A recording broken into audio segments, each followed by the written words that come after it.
자, 그러면 이어서 479페이지 클로스트리디움 볼게요.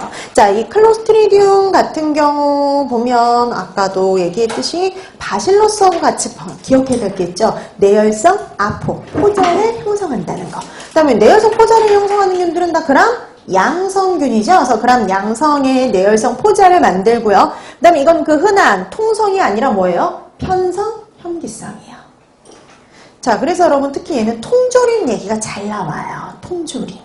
그래서 일반적으로 육류 가공품, 뭐 소시지, 햄 뿐만 아니라 통조림에서 문제를 일으킬 수가 있죠. 자, 그래서 클로스트리디움 요게 나오면은요, 둘 다 내열성 포자를 만들죠. 그럼 양성의 내열성 포자를 만드는 균, 아포를 형성하는 균을 찾아라. 그러면 바실러스 아니면 클로스트리디움인데 만약 한 개를 더 붙였어요. 현기성이다라는 말이 더 붙으면 클로스트리디움이 되는 거죠. 자, 이거의 대표적인 건 식중독균이요. 보툴리누스균하고 웰치균이 대표적인 클로스트리디움 속에 해당이 되죠. 그래서 웰치, 보툴리누스 둘 다 편성 현기성의 포자를 만드는 균이에요. 자, 그 다음에 7번 에스케리키아 속. 여러분 에스케리키아 속 같은 경우에는 대표적인 게 대장균이에요. 그래서 이게 대장균의 특징하고 같이 가는데요. 그럼 음성의 포자를 만들지 않는 호기성, 통성염기성 간균이고요. 락토즈, 젖당이라 그래요. 젖당 내지는 유당이라고 얘기를 하는데 젖당 내지는 유당을 분해해서 산과 가스를 만들 수가 있어요. 그래서 대장균은 다 이거예요. 그래서 대장균 이름 붙은 거 있죠. 대장균, 뭐 대장균군 이런 식으로 대장균 붙은 것들은요. 다 그람 음성의 호기성, 통성염기성 간균에 해당이 되고요. 아포를 안 만드는 간균에 해당이 되고요. 그 다음에 유당을 분해해서요. 산과 가스를 만들어내는 게 특징이에요.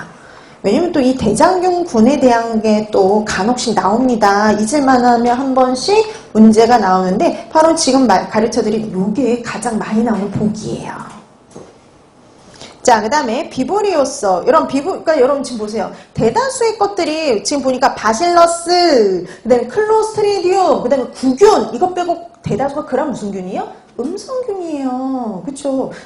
보세요. 바실러스, 클로스트리디움, 그다음에 지금 배운 것 중에 그다음 구균들 이런 애들만 그람 양성이고 대부분은 그람 무슨 균이에요? 음성입니다.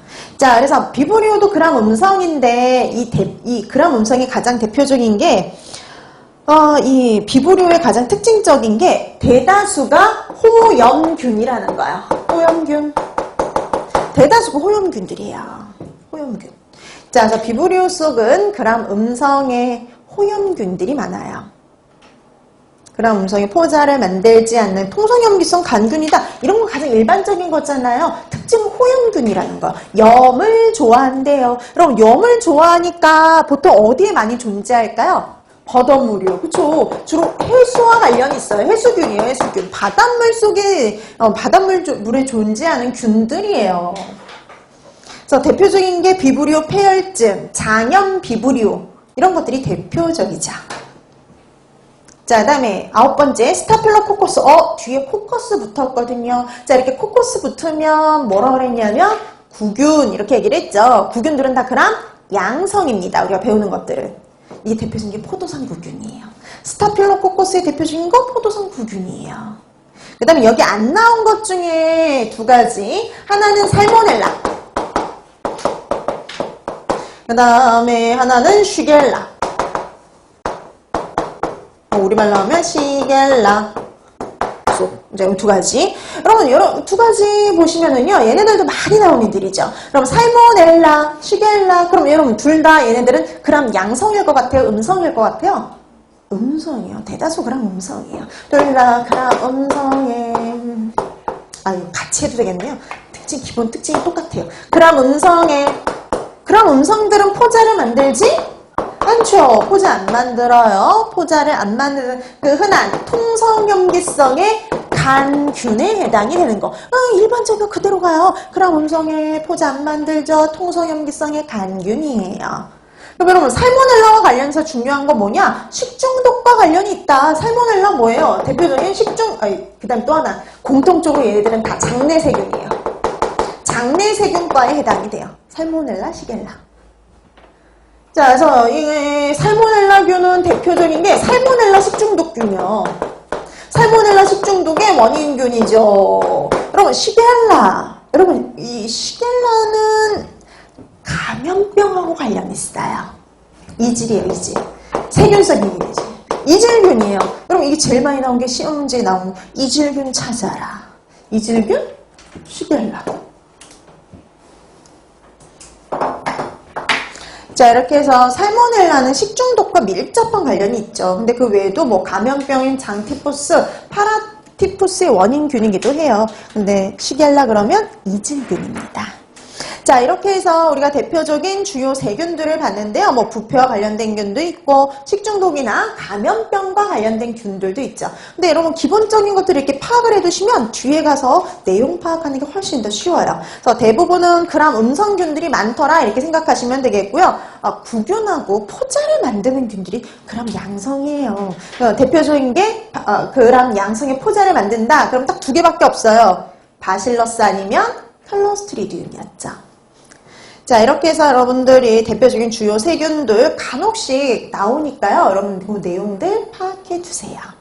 자, 그 다음에 두 번째 세균 다음으로 이제 여러분 이 식품위생과 관련해서요. 제일 중요한 건 세균이에요. 부패하고도 밀접한 관련이 있죠. 식중독이나 감염병의 대표적인 원인균이 다 세균이에요. 그렇기 때문에 세균이 제일 중요하고요. 그 다음으로 많이 관련된 게 곰팡이에요. 그래서 그 세균이 제일 나올 가능성이 높고 그 다음에 곰팡이라고 생각하시면 됩니다. 자, 곰팡이의 일반적인 특성 보는데 일반적인 특성이 옛날에는 종종 나왔는데 요즘엔 좀 드물긴 하지만 일반적인 특성을 한번 파악을 하는데요. 곰팡이는 거기 이렇게 되어 있죠. 편성 호기성이래요. 편성 호기성?